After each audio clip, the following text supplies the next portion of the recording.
y dispongámonos para escuchar la palabra del Señor en esta mañana de domingo. Y vamos a orar y a darle lugar a el mensaje en esta hora. Padre, en el nombre de Jesús, te damos gracias por la bendición de congregarnos en esta forma por este tiempo.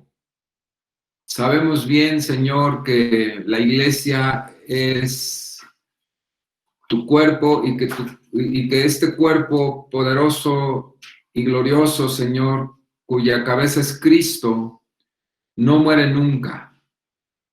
Este tiempo es un tiempo de prudencia para cuidar, Señor, la vida de nuestros hermanos. Pero, Señor, pronto nos estaremos mirando, abrazando seguramente, y eso nos da mucho gozo.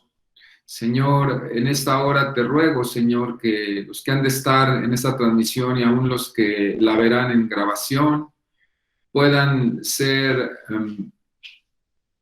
movidos, puedan ser convencidos por tu espíritu acerca de la temática que tú has traído ahora en esta mañana, porque tu palabra, Señor, siempre tiene pertinencia en nuestras vidas. Te pido me ayudes en medio de mi debilidad y de mi incapacidad. Señor, ayúdame a transmitir el mensaje, Señor, que tenemos esta mañana y que hemos preparado, Señor, con la ayuda de tu Espíritu Santo. En el nombre de Jesús, amén. Amén. Gracias. Gracias a todos.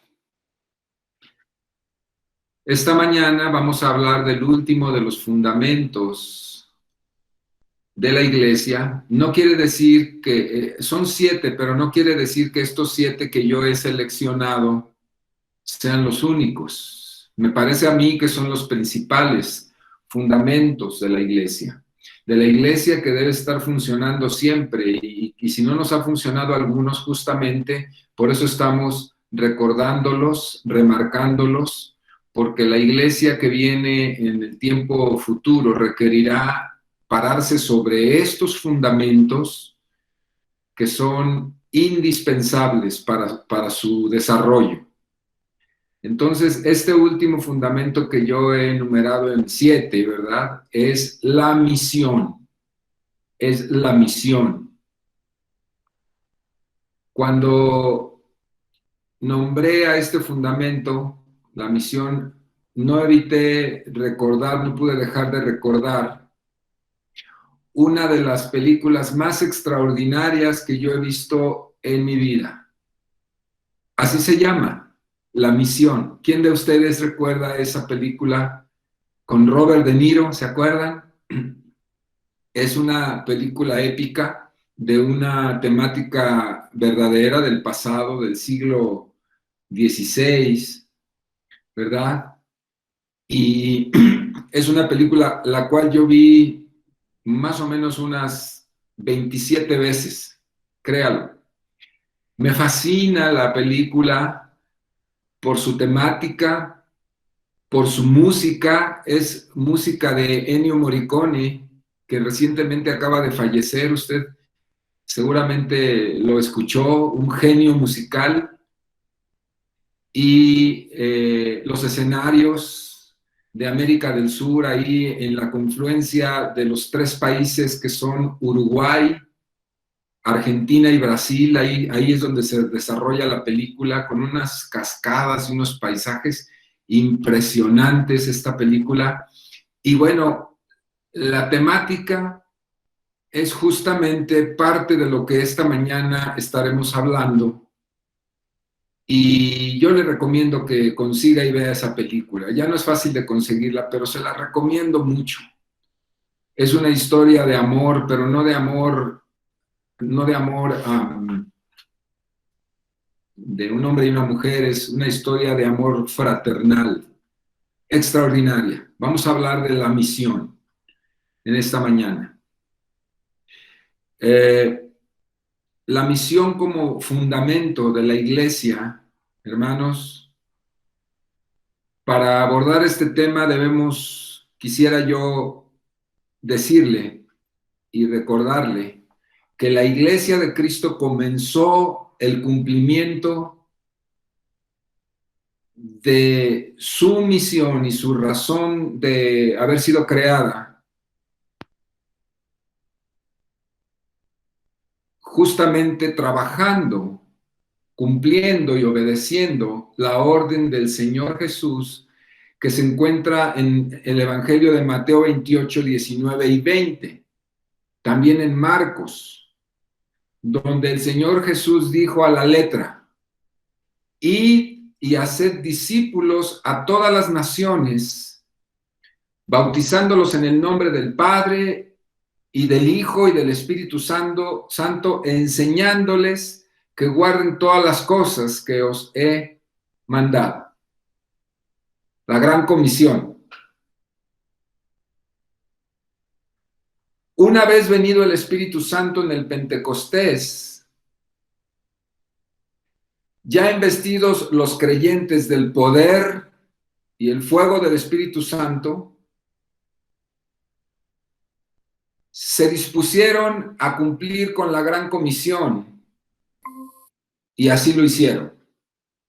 Usted lo puede leer esto en el libro de los Hechos, que toda la narración de este libro da cuenta de que hombres, mujeres, jóvenes, ancianos, adolescentes, todos comenzaron a dar testimonio de Cristo y de las cosas que les enseñó, como él dijo: vayan, prediquen, bauticen, enseñen lo que yo les he enseñado. Y así lo hicieron ellos. Y daban testimonio de la vida de Cristo, de la muerte de Cristo, de su poderosa resurrección de entre los muertos y de la salvación consecuente que el hombre obtiene cuando cree. Todo esto está en el libro de los Hechos. Es un libro extraordinario que todos conocemos y que yo les recomiendo a ustedes que lo vuelvan a leer, porque cada vez que uno lee aquellos acontecimientos históricos que fueron una realidad, uno se llena de fe otra vez y uno no deja de admirarlo. ¿Cuántas veces has leído el libro de los Hechos? Hay gente que lo ha leído 20, 30, 40 veces, ¿verdad? Y uno lo aborda parcial o totalmente el libro otra vez y vuelve a apasionarse. ¿Cuántas veces has llorado? Quizás cuando tú ves al apóstol Pedro asombrarse de que el Pentecostés ha caído sobre los gentiles y es un golpe al orgullo judío. ¿Cuántas veces quizás te has asombrado de la manera en que Pablo lo muerde una serpiente y se le clava en la mano o en el brazo y se la sacude y todo el mundo piensa que morirá? Y cuando no muere, lo hacen un dios. Se asombra uno, ¿verdad? Y te mueres de la risa también. Es un libro fantástico, pero es un libro histórico. No son hechos, no es una fantasía estrictamente hablando, sino que es un libro histórico fantástico. Entonces nos hemos gozado por ver cómo hombres y mujeres investidos del poder de Dios, se dieron a la tarea de cumplir la gran comisión, ¿verdad?, que Jesús les encomendó o nos encomendó, porque no solamente fue a ellos, sino que esta encomienda trascendió los siglos para todos los que creemos. Marcos lo dice de esta manera, ya en el versículo 16-15, refiere las palabras de Jesús de esta forma: id por todo el mundo y predicad el evangelio a toda criatura. El que creyere y fuere bautizado será salvo, mas el que no creyere será condenado. Y estas señales seguirán a los que creen. En mi nombre echarán fuera demonios, hablarán nuevas lenguas, tomarán en las manos serpientes, y si bebieren cosa mortífera, no les hará daño. Sobre los enfermos pondrán sus manos y estos sanarán. ¿Qué le parece? La pregunta aquí es, ¿de quién estaba hablando Jesús? ¿De quién estaba hablando? ¿A quiénes estaba diciendo que le sucedería eso? La respuesta es muy sencilla. A mí me lo estaba diciendo. Y por favor, dígalo usted ahí en su casa. A mí me lo estaba diciendo. Lo estaba diciendo acerca de ti y lo estaba diciendo acerca de mí. Cosas tremendas. No lo dijo Pablo, no lo dijo Pedro, no lo dijo ninguno de los otros apóstoles, no lo dijo ningún profeta del Antiguo Testamento. Lo dijo el Señor de señores, el Todopoderoso, omnisciente y omnipotente. Lo dijo acerca de ti y lo dijo acerca de mí. Estas señales le seguirán. Estas señales le seguirán. Quiere decir que nosotros, usted y yo, somos gente de señales. Gente que se caracteriza porque cosas raras, cosas extrañas, pero también extraordinarias, suceden en sus vidas cotidianamente. Nos siguen estas experiencias. ¿Sí o no? Si a usted no le están siguiendo estas experiencias, pequeñas o grandes, no por pequeñas dejarán de ser grandiosas, ¿verdad? Las que parezcan pequeñas, pero pequeñas o grandes, son señales que nos siguen a usted y a mí. Si no las puede ver o no las puede percibir, levante las antenas, porque seguro que hay cosas extraordinarias en su vida que tal vez no se da cuenta. Otras sí se da cuenta claramente. Pero aquí el texto dice que a todos los creyentes, no es para los líderes de la iglesia solamente, es para todos los que crean. Estas señales les seguirán y harán todas estas cosas que acabamos de referir. Si yo pidiera testimonios aquí acerca de esto, en este foro de ustedes, no dudo que muchas manos se levantarían y dirían, sí, sí, hermano, yo me acuerdo que esto, y sí, hermano, yo me acuerdo que sucedió aquello, y siguen sucediendo. Ayer me daba un testimonio muy hermoso una hermana que en medio de su habitación a las 3 de la mañana cayó la gloria de Dios, la despertó, ya no pudo dormir a partir de esa hora, pero la despertó. Y se llenó del peso de la gloria de Dios. Ahí estuvo en oración, tremendo. Cosas grandes están pasando.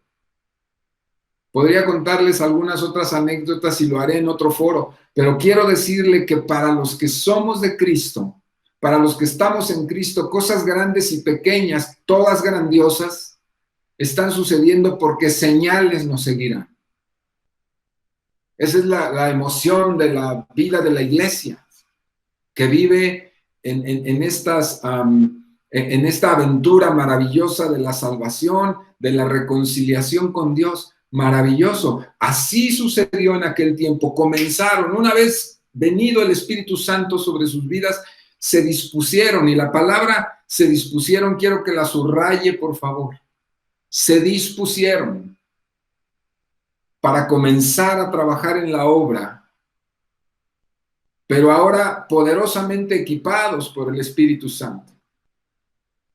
Sin equipamiento no se puede, sin equipamiento no hay manera. Por eso Jesús les dijo, no se vayan, espérense.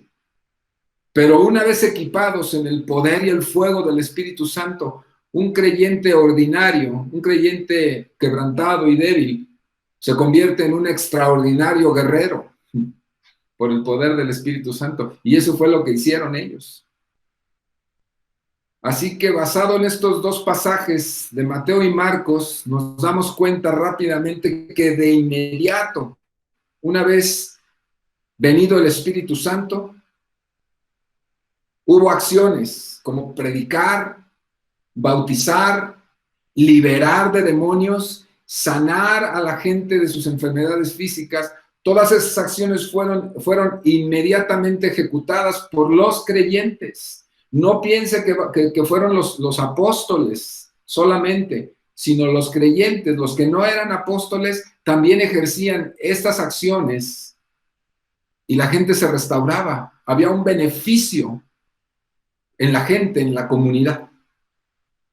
A veces la gente piensa que solamente Pedro con su sombra pues sanó a un paralítico, pero eso es algo que narra el texto bíblico ahí en Hechos, pero como lo hizo Pedro, lo hicieron muchos otros que no están escritos. Usted debe saber eso. Muchos otros creyentes que con su mano tocaban personas y sanaban, porque la Biblia dice ahí en el mismo libro de los Hechos que muchos milagros fueron hechos, ¿sí? Que muchos milagros y maravillas y prodigios fueron hechos entre los creyentes. ¿Y quién era el beneficiario de esos milagros y maravillas y portentos de parte de Dios, de parte del Espíritu Santo? La gente común. La gente común, los no creyentes. Esos no creyentes, al ver estos prodigios, milagros y maravillas, algunos de ellos creyeron, otros no, pero de todos modos Dios los bendijo. Eso es muy importante que usted lo sepa, para lo que estamos predicando en esta mañana. Así que predicaron, bautizaron, liberaron, sanaron e hicieron muchas cosas. Fue una explosión desde el corazón mismo de Dios hacia los hombres que comenzó en la persona misma de Cristo. Lo que empezaron a hacer estos hombres creyentes con el poder del Espíritu Santo no fue otra cosa que la continuidad o la continuación de la obra de Cristo, de la obra poderosa de Cristo. Y debe usted saber, y yo, que nosotros somos la continuación de la obra de Cristo. Es muy importante que entienda eso. Nosotros no debemos hacer ministerialmente nada que no sea continuar la obra de Cristo. Si nos dedicamos dentro del ministerio a hacer otras cosas, a la artisteada quizás, ¿no? Pues ya no estamos en el centro, ya no estamos, nosotros estamos para, como dijo el Señor, hagan discípulos, bautícenlos, enséñenlos, discipúlenlos, edúquenlos, ¿verdad? En el mensaje del Evangelio. Ese es nuestro quehacer. Así que en eso estamos, a eso nos dedicamos. Entonces, decía que esta acción explosiva vino desde el corazón de Dios hacia los hombres, la cual había comenzado Jesús cuando inició su ministerio. Y se multiplicó de forma exponencial a través de la gran labor realizada por los creyentes. ¿Sabe por qué creció tanto la iglesia en ese tiempo? Si lo sabe, porque los creyentes se encargaron de que creciera. Uno lee el libro de los Hechos y las cartas de Pablo, o de Pedro, o de Juan, y uno dice, no, pues es que eso fue lo que hizo que creciera la iglesia tanto. Realmente no es tan cierto. El Espíritu Santo activó a los creyentes que no tienen nombre escrito en las Escrituras de aquel tiempo, y ellos fueron los que hicieron que se multiplicara la iglesia. Es decir, sí es cierto que la obra de Pablo, de Pedro y de los apóstoles fue importante, pero no fue la más importante. La más importante fue la obra anónima que hicieron los creyentes, que nosotros no conocimos, que no conocemos sus nombres, que no se refiere a la Biblia. Esa es la obra más importante. No niego la importancia de las epístolas ni del trabajo misional de Pablo. Pero cuando Pablo llegó a regiones donde se suponía que él iba a predicar, se encontraba con gente que ya había creído. Se encontraba con cristianos que ya estaban convertidos y predicando el Evangelio. Eso está en el libro de los Hechos. Yo creo que Pablo decía, yo venía a predicar aquí y me encuentro aquí a 2 o 3 que ya saben, no saben todo, no saben acerca del Espíritu Santo, pues les voy a enseñar de eso. Pero la sorpresa fue que Pablo, que iba a llevar el Evangelio a esos lugares, se percata de que ya hay creyentes. O sea, la obra más importante la hicieron las personas comunes y corrientes que creyeron en Cristo y que no son conocidas por el texto bíblico. ¿Me estoy dando a entender, hermano?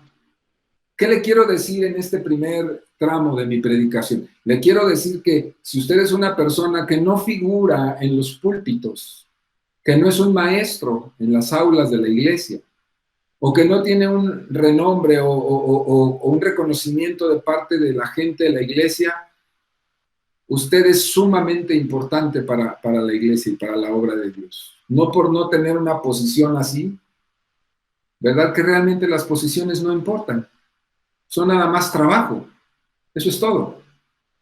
No son grandeza, no deben serlo. No son lugares de privilegio. El privilegio es servir a Dios. Ya lo vimos en la clase pasada. Si yo no veo mi ministerio como un lugar de privilegio para servir a Dios y lo veo de otra manera, estaría equivocado, mi hermano. Entonces, muy importante, si usted nunca ha sido visto y le han invitado para trabajar, no se dé por descartado. Usted es la persona más importante para predicar el Evangelio y multiplicar la obra de Dios en este mundo. Seguramente que Dios un día le va a llamar y le va a decir, me gustas, me encanta tu amor por la obra, me encanta tu amor por mí. Ven, te voy a colocar en un lugar un poquito más estratégico.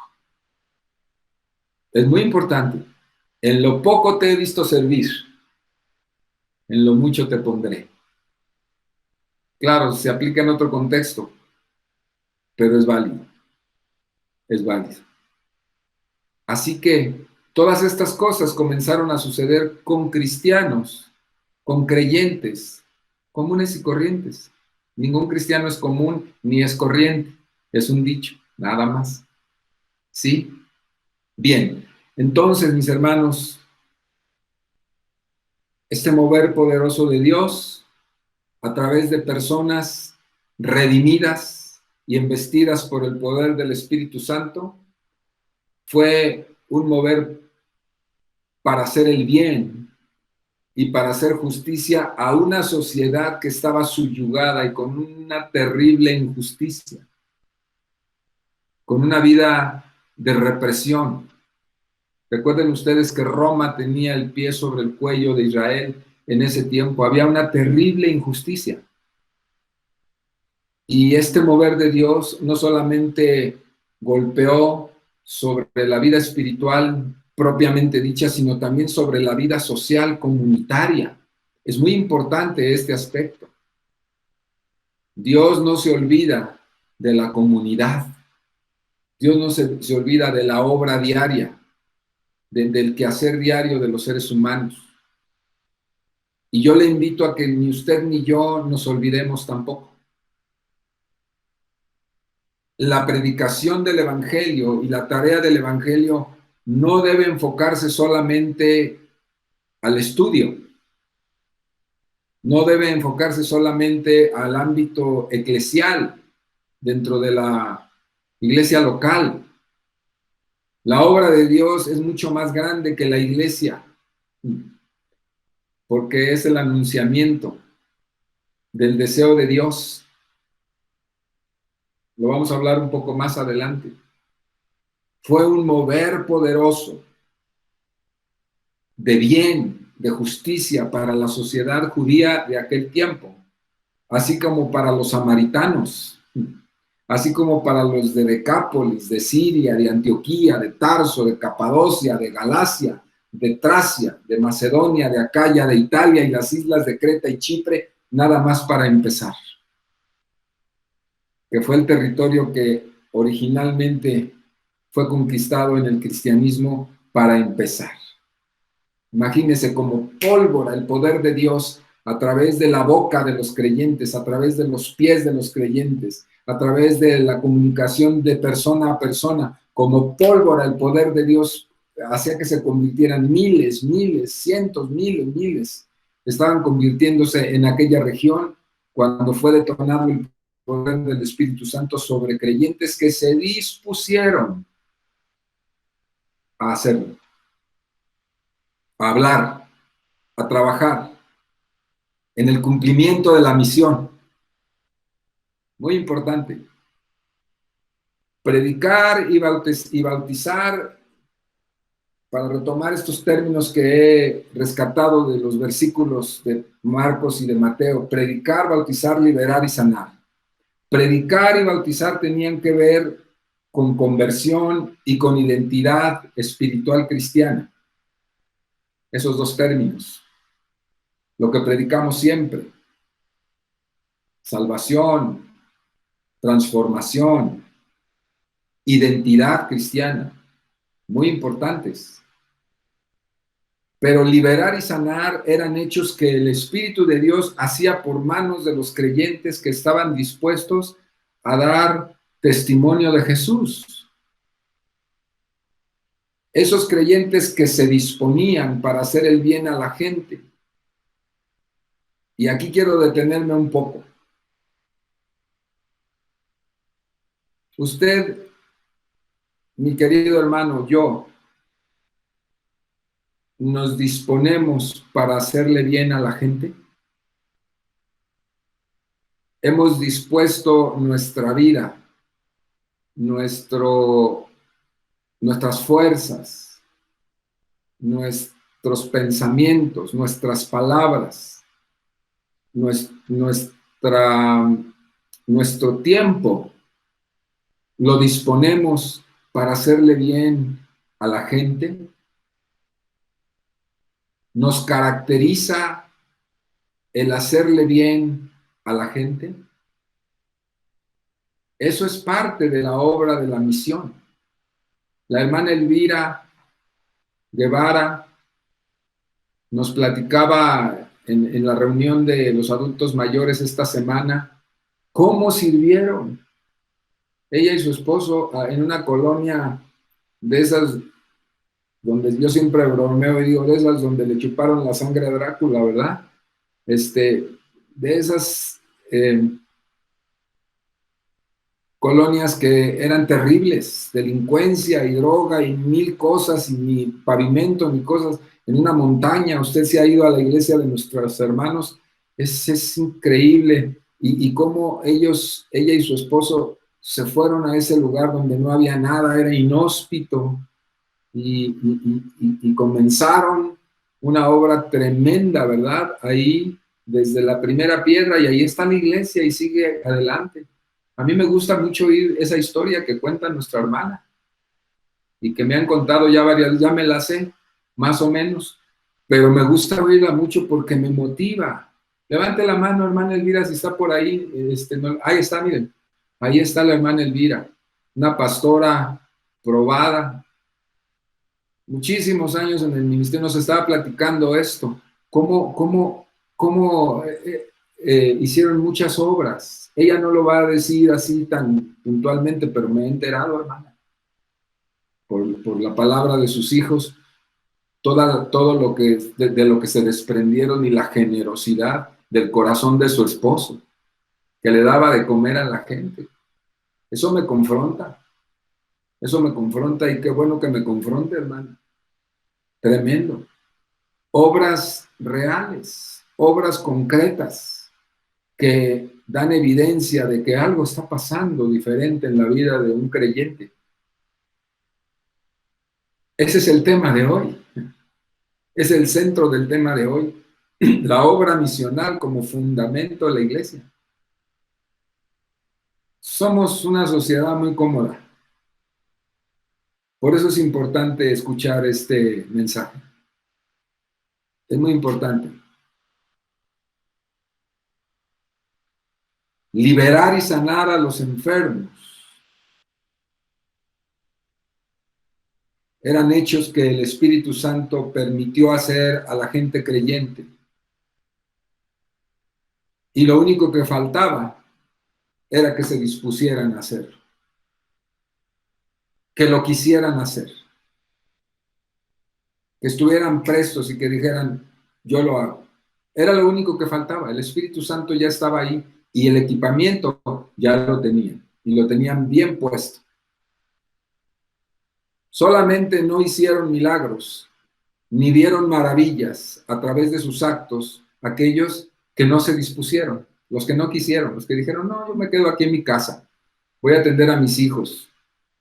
yo voy a atender, a lavar toda la ropa que tengo ahí para que no se me vaya a juntar. No, pues yo tengo un trabajo que me demanda todo el día.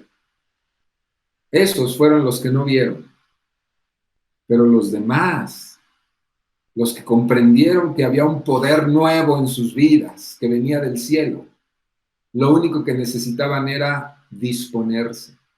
Lo hicieron y vieron maravillas, vieron cosas gloriosas.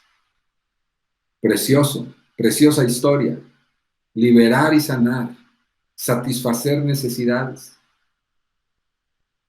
Me gusta mucho ver la historia de los evangelios. Por ejemplo, en la oración de esta mañana hablábamos acerca de cómo Jesús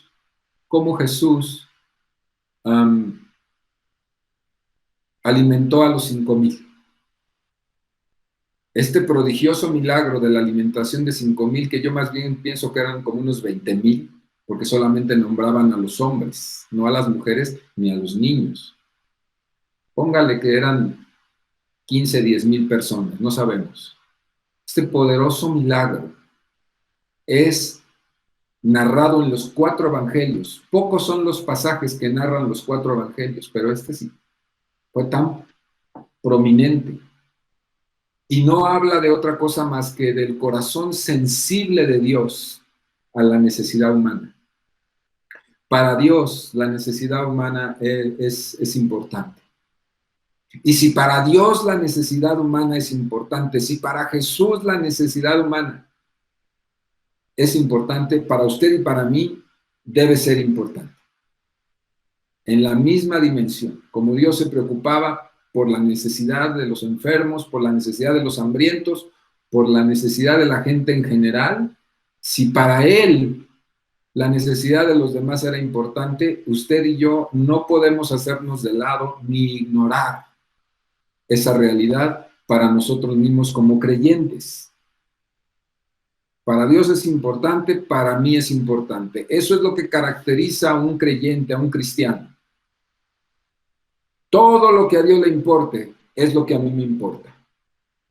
Todo por lo que Dios se duele es lo que a mí me duele.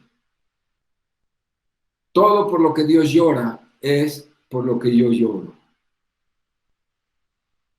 Ojalá que usted no sea de esas personas que se la pasan lamentándose de su propio dolor, de sus propias dolencias, de sus propias lágrimas, de sus propios asuntos personales y nada más. Rompa eso, rompa ese molde, olvídese un poco de eso y levante la mente, el corazón y la mirada a como Dios ve, a como Dios siente. Y cuando usted entre en esa dimensión de lo que Dios siente, de lo que a Dios le duele y por lo que Dios llora, entonces su vida va a ser muy enriquecida.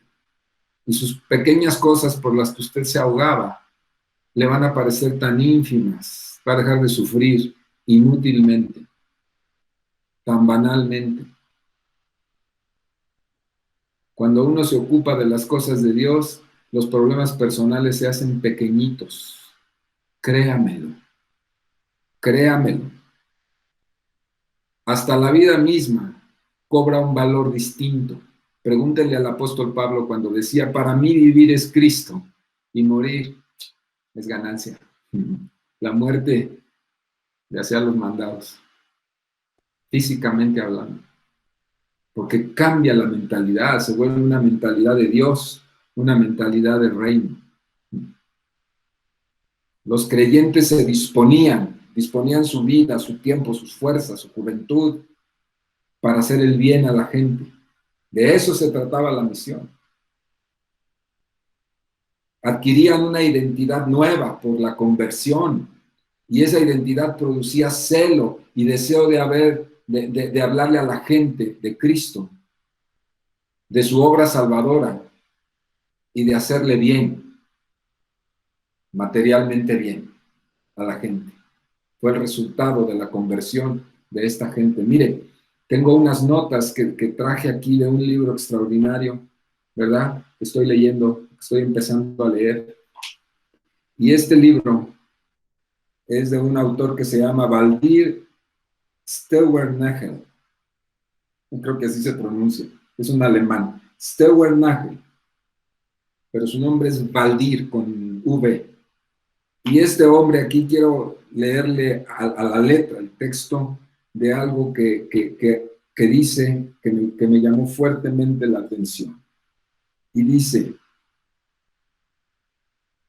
acerca del ministerio de Cristo, hablando de crucifixión, resurrección y después del Pentecostés, que detonó la obra misionera, la obra misional de la que estamos hablando. Dice, si nada más nos enfocamos en estos tres aspectos, que es la crucifixión, la resurrección y el Pentecostés, en el sentido de lo espiritual, estaríamos incompletos. Él dice, tenemos que hablar de la encarnación y el servicio a Cristo. Él destaca de manera muy importante la encarnación de Cristo y el servicio de Cristo como parte fundamental del entendimiento de la misión general del ministerio de Cristo. Él dice que la encarnación es muy importante. Pudo haber sido que Jesús hubiese venido, revelado el reino, apresado y crucificado, pero Cristo le dio la importancia que tenía al hecho de que Él se condolió de la necesidad humana. Por eso, a lo largo de 3 años, no solo enseñó, sino que hizo milagros y maravillas, hizo bien a los hombres, porque desde el corazón de Dios había la necesidad de demostrarle a los seres humanos que a Dios le importa la necesidad humana. No se saltó esa página, no se saltó la página del bien que le hizo a la humanidad Jesús, resucitando muertos, consolando corazones, dando de comer a los hambrientos. Todo el bien que hizo a la comunidad se lo pudo haber saltado. De todos modos lo hubieran matado y hubiera pagado el precio. Pero lo que quiso es enseñarnos. Como decíamos en la predicación pasada, le dijo a los apóstoles, ¿verdad? Déjenme lavarle los pies en servicio, porque esto lo van a hacer ustedes. Si Pedro le dijo, no, Señor, a mí no me lavarás, dice Pedro, si no te dejas, entonces no tienes parte ni suerte conmigo. Te quiero enseñar la importancia de servir a los demás. Importantísimo. Jesús hubiera podido saltar esto, pero no lo hizo. Sabía lo importante que era hacerlo para mostrar que Él lo hizo y por tanto nosotros debemos hacerlo. Si nos olvidamos de esto, le cortamos una mano y un pie a nuestro evangelio. Es un evangelio mocho. Podemos ser muy eruditos de la palabra, muy estudiosos de la palabra, grandes maestros de la palabra, pero estaríamos en un evangelio mocho. Importante entender esta realidad. Habla acerca de la encarnación este autor aquí. Habla acerca, dice, es ineludible que uno de los fracasos más característicos de los cristianos, escuche, por favor escuchen, uno de los fracasos más característicos de los cristianos, incluidos los evangélicos, porque está hablando de la cristiandad mundial, es que raras veces tomamos en serio el principio de la encarnación, en el sentido de que Cristo vino a ser ejemplo de acción, de obra y de palabra. Qué importante. Entender la misión de la iglesia en la perspectiva de servicio es, por así decirlo, una consecuencia natural de la encarnación. El servicio en el ministerio de Jesús tomó la forma de elemento estratégico básico para concretar históricamente la encarnación. Porque ni aun el Hijo del Hombre vino para que le sirvan, dijo Jesús, sino para servir y dar su vida como precio por la libertad de muchos, según Marcos 10:45. Fue el intrigante lema de Jesús, dice este autor. Tremendo, tremendo, qué importante. Así que, hermano, el ejemplo está dado. Él es el ejemplo. En palabra, en predicación, en enseñanza espiritual, en ejemplo, pero también en obras concretas de beneficio comunitario a la gente, te lo agradezca o no. Es muy importante entender eso. Nosotros como que le hacemos bien a quienes pensamos que nos pueden retribuir o agradecer, y si no lo hacen nos sentimos tan mal. Estuve trabajando toda la semana, fui hasta el cerro allá a servir a la gente y es bien mal agradecida. ¿Y qué te importa a ti eso? Pues si ya lo sabías. Las cosas se hacen y el lema mío, yo he acuñado este lema. Yo ya estoy pagado por adelantado. Yo fui un asalariado 30 años. Ya no lo soy, gracias a Dios. Y sé lo que es recibir tu salario por lo que haces. Trabajas, te pagan, trabajas, te pagan. Pero de esa idea saqué esta otra. Ya no voy a trabajar ya no voy a cobrar mi salario por lo que hice. Lo voy a cobrar por adelantado. ¿Y qué cree? Que Dios me ha pagado por adelantado lo que yo pueda hacer el resto de mi vida. ¿Cómo la ve? Entonces, mis queridos hermanos, no es por lo que Dios me pueda dar. Nuestro pastor regañó una vez a otro pastor, compañero nuestro, que no voy a decir su nombre, por supuesto, porque andaba como medio interesado en los dineros y en los diezmos y a ver cuánto hay, y a ver el tesorero, ven para acá, y lo molestaba un poco al tesorero de su iglesia, y el tesorero se quejó. Se enteró el pastor y le dijo, oye, me ven para acá. O sea, nuestro pastor se le dijo, ¿quién te enseñó a ser un asalariado del evangelio? ¿Quién te enseñó? ¿No? Ya lo demás no se lo digo porque soy muy feo, pero quiero decirle que nosotros no somos asalariados, no hacemos cosas para recibir ni en moneda ni en especie. Nosotros servimos porque ya fuimos pagados de antemano con esta salvación tan grande de la cual estamos tan contentos y gozosos. Y gozamos de una vida maravillosa en Cristo, estemos como bien o estemos medio mal, nosotros estamos en Cristo y nuestra vida es maravillosa porque Él está en medio de nosotros. Nada más por eso, nada más y nada menos. Así que mi servicio y el tuyo están supeditados a su presencia y a su maravillosa benevolencia, nada más. Servimos por amor, por agradecimiento, y ese es el espíritu que lleva a los verdaderos hijos de Dios a la misión, a cumplirla. Predicamos salvación, enseñamos, discipulamos para que la gente se transforme, pero con la otra mano somos generosos, somos dadivosos, le damos un hombro para que llore a alguna persona, le damos nuestro tiempo, la abrazamos, la aconsejamos, la consolamos. Si se quedó sin trabajo por la pandemia, agarramos un tercio de nuestra alacena, ¿verdad? Y le decimos, mira, vecino, toma, comparto contigo porque tienes necesidad. Muy importante, ese es el evangelio integral, la misión. No le estoy llamando a que agarre guarachis y se agarre una túnica y se vaya a las misiones. No le estoy invitando a eso. Si usted quiere hacerlo, le digo bien cómo se puede ir.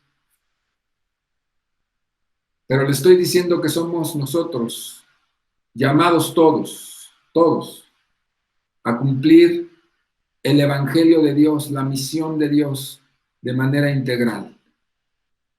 Hay una relación importante, misión y reino de Dios, muy importante. El mejor marco de referencia para comprender y desarrollar la misión es la idea del reino de Dios descendido. El reino de Dios descendido es el mejor marco para comprender qué es la misión a la cual Cristo nos ha llamado. Cuando Jesús anunció el acercamiento del reino de Dios, que está en Mateo 4:17, arrepentíos, convertíos porque el reino de los cielos se ha acercado. Cuando Jesús proclamó esto, estaba haciendo un llamado al arrepentimiento, ciertamente, pero también en ese momento comienza su ministerio saturado de milagros y prodigios, haciéndole bien a la gente y dando evidencia del interés al hombre, ¿verdad? Que tiene Dios por sus necesidades colectivas y personales. Dios está interesado en la pobreza. No somos de la teología de la liberación, ¿verdad? Que es una filosofía humana, no. Pero Dios está interesado por los pobres, por su necesidad, por sus múltiples carencias, por la injusticia que este país capitalista, plagado de pobreza y manipulado por los ricos, 15 familias ricas, 100 millones de pobres y 40 millones de pobreza en extrema. Eso es injusticia. Si a la iglesia eso no le importa, pues entonces está coja. Créanlo. Importante.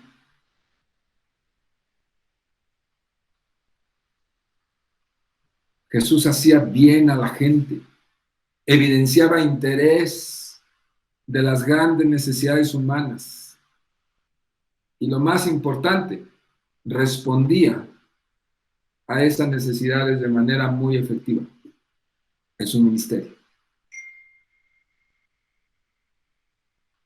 Este hombre que le referí, Vladimir Steinmachel, voy a referirme a él como Vladimir para no regarla. En su libro Una visión panorámica de la misión de la iglesia, dice que en Kenia, la iglesia keniana crecía de manera desmesurada, sin gran profundidad teológica, pero crecía tremenda. La razón por la que creció tanto es que siendo una comunidad en pobreza extrema, sin agua, se le fue enseñado por los misioneros acerca de Cristo como el agua de vida. Fíjese, tomando una necesidad, le es presentada a Cristo por los misioneros. Cristo es el agua de vida. Y Cristo fue el modelo de satisfacción cuando ellos reciben a Cristo y satisface necesidades muy profundas, su sed espiritual. Ellos comprenden perfectamente bien lo que significa que Cristo sea el agua de vida. Aprovechar el momento de necesidades materiales, pero no solamente les enseñaron espiritualmente los misioneros, sino que se involucraron con ellos en medio del desierto, se quitaron las corbatas, arremangaron las camisas y se pusieron a cavar pozos profundos y trajeron agua para ellos. Imagínese usted lo que significó para esa gente la obra misionera, que no se concretaba llevarles la doctrina, sino que se involucró, aprendió su idioma. Algunos de sus hijos se casaron con negritas kenianas. ¡Wow! Porque se quedaron a vivir con ellos, no fueron de trabajo, fueron de misión. Y cuando ellos descubren que Cristo es el agua de vida, que satisface cualquier vida humana, ellos lo creen porque saben lo que significa la necesidad de agua físicamente y ser satisfecha por quien les predica. ¿Me estoy dando a entender? Clarita, ¿me estoy dando a entender? Argemiro. Obras son amores. Usted no necesita hacer grandes congresos, proclamar y pararse ahí en el asta bandera de la Plaza de la Constitución de México. No necesita hacer eso. Su vida es un grano de arena para el reino. Es muy importante. Su vida es un grano de arena para el reino. Si usted tiene ese estilo de vida, si usted va con el quebrantado de su colonia, si usted va con una persona que está llorando, que necesita, como les decía hace rato, le lleva una despensa al que no tiene, si usted no necesita hablarle del evangelio en ese momento, usted solamente haga la obra. Eso es misión. Mañana o pasado, cuando la persona se lo vuelva a encontrar y usted aprovecha el momento y le habla de Cristo, le va a creer. Le va a creer.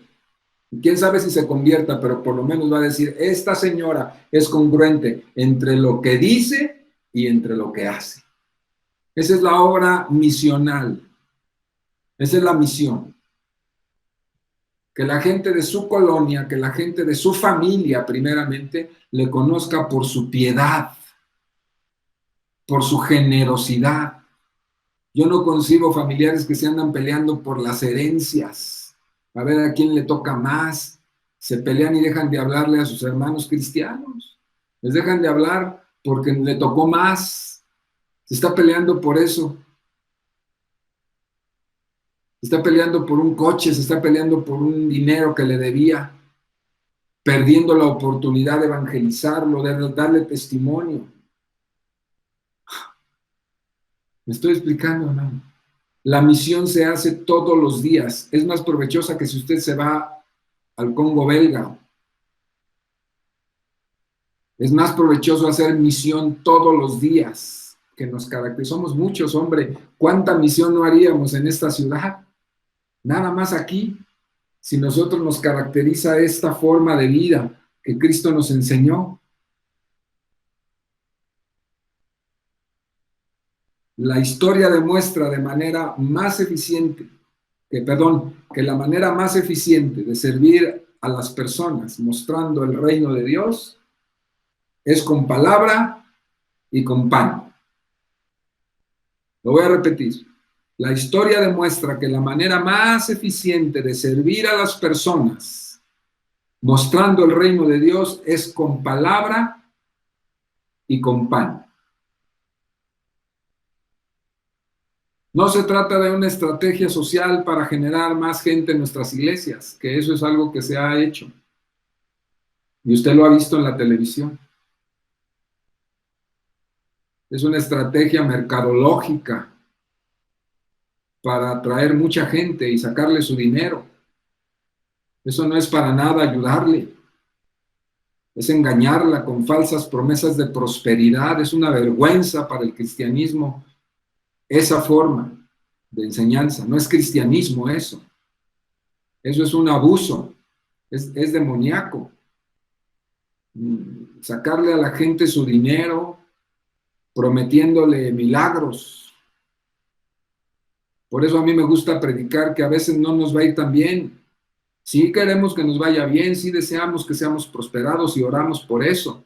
Pero yo no le he prometido jamás que a usted le va a ir súper bien toda la vida y que usted no va a tener carencias. Eso sería mentir. El evangelio muchas veces es sufrimiento, lo decíamos la vez pasada. ¿Beberás la copa que yo bebo?, decía el Señor.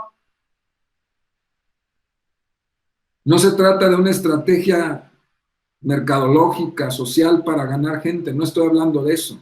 Ayudar para que se ven. No, no. Olvídese. No importa si su vecino está con necesidad, vaya y ya le ha predicado 10 veces y no se convierte. De todos modos, ayúdele. A lo mejor no se va a convertir nunca, pero ayúdele. Es la mejor manera de predicar el evangelio. Si no se convierte, no es asunto suyo. Usted ya le habló, usted ya le mostró el reino. Si no quiere, bueno, pues, ¿qué le vamos a hacer? Es un asunto de él y Dios. Pero a nosotros nos debe caracterizar esa actitud de trabajo, de servicio, de bien, a todos. Es la demostración visible de lo que sucede en la tierra cuando Jesucristo llega. Si Cristo le alcanzó a usted y usted se convirtió a Cristo, es inevitable que lo haga. Y si ya se le olvidó, antes lo hacía, ya se le olvidó, vuelva a las sendas antiguas. Muy importante, hermano. El cumplimiento de la misión de la iglesia debe ser integral. Con eso me voy perfilando al final de esta reflexión, de este fundamento. El trabajo y el servicio de la iglesia, es decir, de los cristianos, de los creyentes, de usted como creyente, aunque no tenga un cargo en la iglesia, su trabajo por ser creyente en Cristo debe comprender el bien colectivo, la comunidad. No estoy hablando de la iglesia, de la comunidad Casa de Pan, estoy hablando de su comunidad donde usted vive. Es el trabajo que Dios le pide hacer como creyente en Cristo, con sus vecinos de edificio, con su vecindario, donde usted viva, el bien, que le conozcan por el que hace el bien. Cada uno de nosotros, escuche, cada creyente es un misionero y un evangelista de su medio. Que no lo quiera hacer es otra cosa, que no le interese o que no le parezca importante, es cuenta de usted con Dios. Pero cada uno de nosotros es un misionero y un evangelista. El misionero se pone las pilas con la gente de su comunidad a la que lleva el mensaje. Se hace a ellos y les ayuda en sus necesidades. Y el evangelista predica la palabra, enseña y bautiza. A eso es llamado usted. Todos somos llamados a la misión en Cristo. Todos. El que esté más escondidito ahí, que diga, no, pues eso es para todos los que están oyendo, menos para mí, no, es para usted. A usted le estoy diciendo. La obra misional, la misión nuestra, de todos. Fíjese, Santiago dice algo muy importante al respecto. Dice, pregunta, dice, ¿de qué aprovechará si alguno dice que tiene fe y no tiene obras? Este es el sentido de la enseñanza de Santiago. No es para salvación, no es para negar que usted es un creyente, no está hablando de eso. Está hablando, dice, ¿de qué aprovechará si alguno dice que tiene fe, pero no tiene obras? Como que es incongruente. Todo el que tiene fe genuina, el que ha nacido de Dios, tiene obras. Siempre. Es el fruto natural de conocer a Dios, de haberse convertido. Ese es el sentido de las palabras de Santiago. Si un hermano o hermana están desnudos y tienen necesidad de mantenimiento cada día y alguno de ustedes le dice, ve en paz y caliéntate y sáciate, pero no le dan las cosas que necesita su cuerpo, ¿de qué aprovechará? Así también la fe, si no tiene obras, es muerta en sí misma. Ahora, para los liberales, ¿no? Si alguno me escuchara, si no hago obras, ¿me voy a perder, hermano? No, no se va a perder. No se va a perder. Usted ya es salvo por la sangre de Cristo. No se vaya a sentir mal ahí. Es que entonces, si yo no hago nada, entonces también me voy a salvar. Sí se va a salvar por los méritos de Cristo. Entonces, si hago muchas obras, ¿me voy a salvar por mis méritos? Tampoco. Usted se salva por los méritos de Cristo. Lo que le estoy queriendo decir es que un hijo de Dios agradecido y entendido en la palabra siempre va a servir en la obra de la misión de Cristo. Eso nos caracteriza. Esto no es para salvación, ni para perdición, ni para tener tantas coronas en el cielo. Es por lo que somos, por lo que el Espíritu Santo hace en nosotros y porque somos obedientes a la palabra de Cristo. Es muy importante esto. No debe limitarse el creyente a dar el mensaje de Dios ignorando las muchas necesidades de la gente. Quizás usted pueda decir, bueno, pues yo ni siquiera doy el mensaje de Dios, mucho menos voy a ser suplidor de necesidades de la gente. Bueno, pues ahí ya tiene usted un problema con Dios. Ese es otro capítulo. Usted tendría que arreglarlo con Dios. Todo creyente debe predicar cotidianamente el evangelio a los inconversos y bendecirlos con dinero. Ay, vi esas caras, esas reacciones, qué barbaridad. Hay un dicho español muy mentado que dice, bien me quieres, bien te quiero, no me toques el dinero. Bueno, pues con dinero. A veces tendrá que decir, toma amigo, no me debes nada. Yo siempre les digo, cuando alguien venga y le pida prestado, no preste, no se amarre con la gente, no preste. Mejor dele una ofrenda, pues a lo mejor no te lo presto, te lo regalo, sal de tu problema. Pero no preste, porque luego no vienen ya a la iglesia, ya no se congregan, porque andaba pidiendo prestado toda la vida. Mejor usted si es generoso y entiende la necesidad de su hermano, Que mira, no tengo 1000 que me pides, pero tengo 500. Ayúdate, ya te será más fácil conseguir los otros 500. Te los regalo, no me debes nada. Eso es maravilloso. Es un espíritu de libertad y de generosidad en el entendimiento de los principios de Dios. Sea generoso. Despréndase del monedero y de la cartera, hermano. Cuando un hombre es libre en Cristo Jesús, lo primero que se libera es la cartera, el dinero. No sea amarrado, no sea codo, sea generoso. Muchos que me están viendo aquí me van a dar la razón de que si no, cuando uno empieza a ser generoso, Dios le da mucho más. Y yo nunca ando diciendo, si tú das $1, el Señor te dará 100. Ese canto bórrenlo de su mente. Yo no ando diciendo eso como pastor, pero sí sé que es una realidad que cuando la palabra de Dios dice, echa tu pan sobre las aguas y en su tiempo vendrá y se te devolverá de manera apretada, remecida y rebosando. Ese es un principio bíblico, no es una promesa mercadológica para que le den dinero a la iglesia, es una realidad espiritual. Son acciones concretas. Bendiga a la gente, despréndase de lo que Dios le da, sea generoso y va a ver si no Dios se lo devuelve al doble, al triple. Pero estoy diciéndolo enseñado en este contexto. No es una promesa mía. Es un principio muy importante, muy, muy importante. Entonces, no debe limitarse a dar el mensaje de Dios ignorando las muchas necesidades de la gente. Por favor. La fe, por último, la fe se perfecciona por las obras. No quiero dejar de mencionar esto, no quiero irme sin decirle esto porque es una realidad espiritual. Cada vez que un creyente ejerce la misericordia y la generosidad, escuchen, hacia los necesitados, sin saberlo se edifica y se fortalece en su propia vida espiritual. Lo voy a repetir. Cada vez que un creyente ejerce la misericordia y la generosidad hacia un necesitado, sin saberlo, se edifica y se fortalece en su propia vida espiritual. De verdad. Santiago lo dice de esta manera, refiriéndose a las obras que hizo Abraham.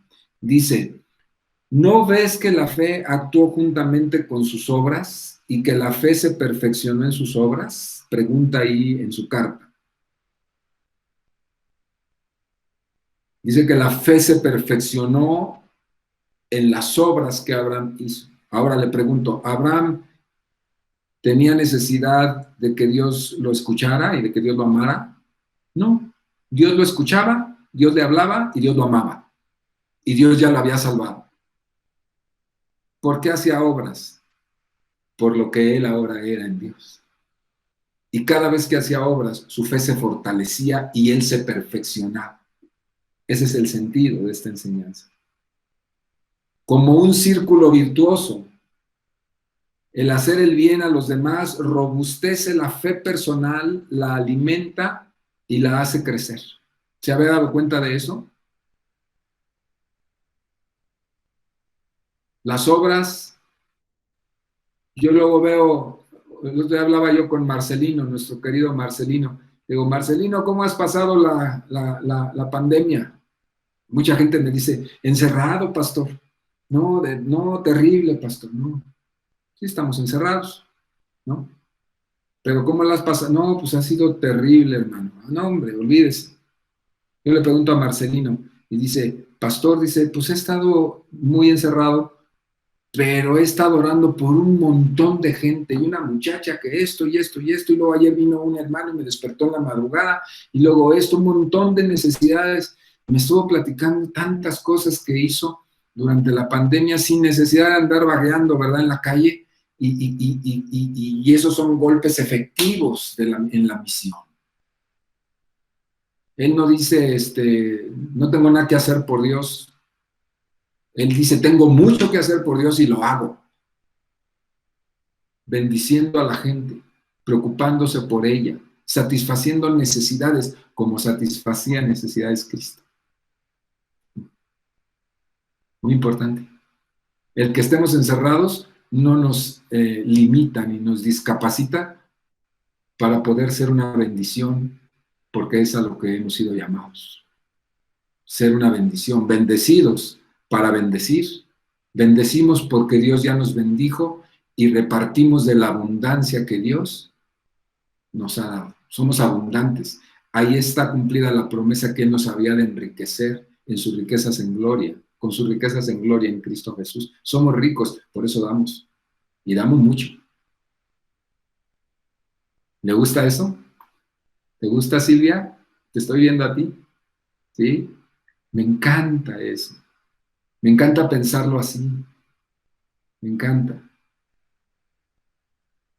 La fe personal se robustece, se alimenta y crece. Hay un gran sentido de satisfacción y gozo en el corazón del creyente que comparte su fe a otro y que le lleva alimento a los que tienen hambre y que visita a un preso y a un enfermo, sea en la cárcel o sea en un hospital. Cuando lo hacemos, ¿cómo nos sentimos? ¿No se siente usted grandioso? Entra chiquito por la puerta del hospital o de la cárcel y cuando usted sale de ese lugar, no cabe por la puerta y hasta se quiere quedar. Porque la fe se robustece y crece. Qué importante es esto. Dice la palabra por labios de Jesús: por cuanto lo hiciste a estos pequeñitos, a mí lo hiciste. Con eso termino. Dice, ni un vaso de agua será olvidado de tu servicio. Y por cuanto lo hiciste a estos pequeñitos, a mí lo hiciste, dijo Jesús. Eso está en Mateo 10:42. ¿Qué le parece? La misión para nosotros, le repito que no es agarrarse una túnica, un bastón, un cayado, irse sin un centavo a caminar por el mundo a predicar a Cristo. Si a ti te llama para eso el Señor, no rehuses, ve y hazlo. Está bien, porque es de Dios. Pero aquí en la ciudad, nosotros somos misioneros y evangelistas. Seamos lumbreras, seamos luz. De esa manera estaremos cumpliendo la misión. No tenemos que irnos a Jerusalén, Samaria y hasta lo último de la tierra. No, aquí en nuestra Jerusalén, en nuestra casa, con nuestros hijos, con nuestro esposo, con nuestra madre, con nuestro hermano, con nuestra familia extendida, con nuestros vecinos, con nuestros compañeros de trabajo. Seamos hombres y mujeres que dan testimonio de que el reino de Dios llegó a sus vidas y el reino de Dios es muy generoso. No solamente predica salvación, que eso es lo esencial, pero predica vida abundante. Amén. Amén. Gracias a Dios. Vamos a orar. Vamos a orar. No sé cuánto me tardé, creo que un poco menos que la vez pasada, pero vamos a orar. Y yo te quiero pedir, mi querido hermano, hermana, que estás ahí, quiero pedirte algo con mucho respeto y amor. Pregúntate, ¿estás viviendo un evangelio completo? ¿Estás dispuesto, activado y ejecutando la misión que Jesús te mandó? Te pregunto, pregúntate tú y respóndete. Si no es así, te invito de todo corazón a que a partir de hoy, no cuando abramos, a partir de hoy, tu vida comience a dirigirse hacia allá, a cumplir la comisión, la gran comisión, ¿verdad? Ha habido personas que me han dicho, hermano, es que yo no estoy haciendo nada por la obra. Pues no estás haciendo nada tú, pero puedes hacerlo.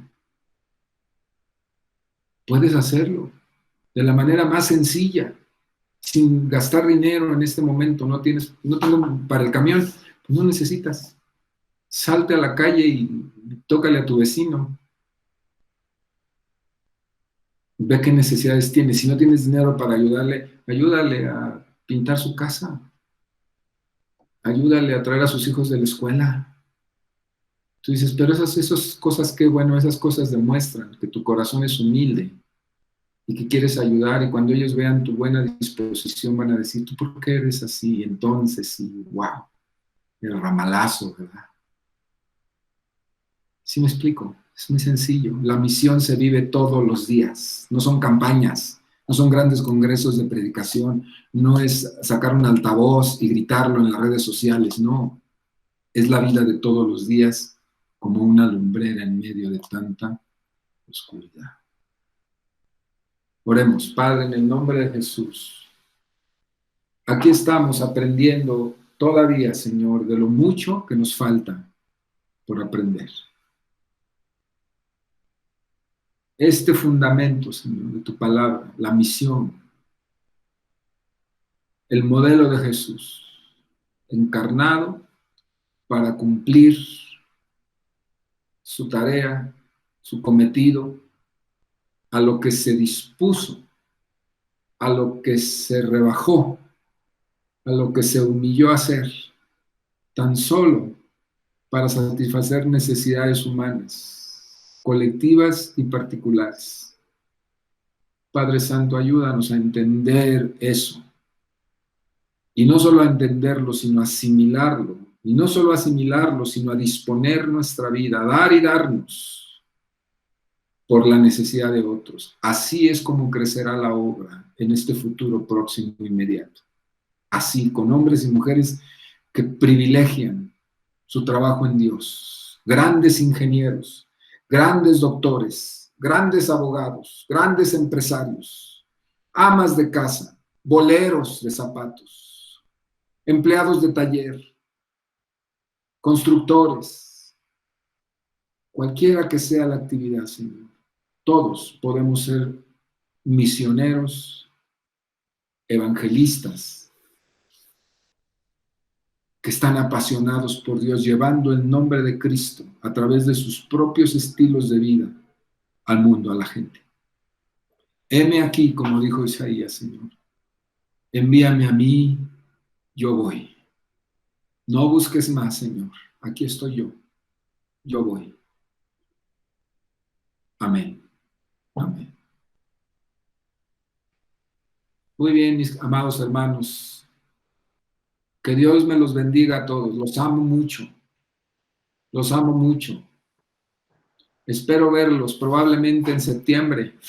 Todavía en agosto no, hermanos. Pero en septiembre. Y quién sabe si en septiembre les diga lo mismo. No lo sé. Pero no llevamos tanta prisa. Estamos bien comunicados. No llevamos tanta prisa. Quiero invitarlos a todos ustedes a que se comprometan con sus diezmos. Por favor. Ya lo que teníamos de ahorro en relación a la renta, para sufragar la renta, se acabó. Lo que se tenía de ahorro. Quiero ser muy claro con ustedes. El fondo de ProTemplo ahí está completo, está íntegro. Sí podemos agarrar de ahí, sí podemos, por eso no estamos angustiados ni preocupados, porque tenemos un fondo. Podemos tomar recursos de ahí, pero eso era para un fin que todos conocemos. Pero si usted es responsable en el Señor, pues seguirá dando sus diezmos y ofrendas como lo estaba haciendo, y eso evitará que hagamos eso. ¿Está bien? Es todo lo que diré. Yo sé con quién estoy hablando. Ustedes son gente muy, muy bien entendida. Así que, hermanos, están todos informados de cómo estamos, y yo espero que en las próximas semanas las cosas comiencen a cambiar un poco más para poder reunirnos ya en este futuro próximo. Les saludo a todos, los bendigo. Muchas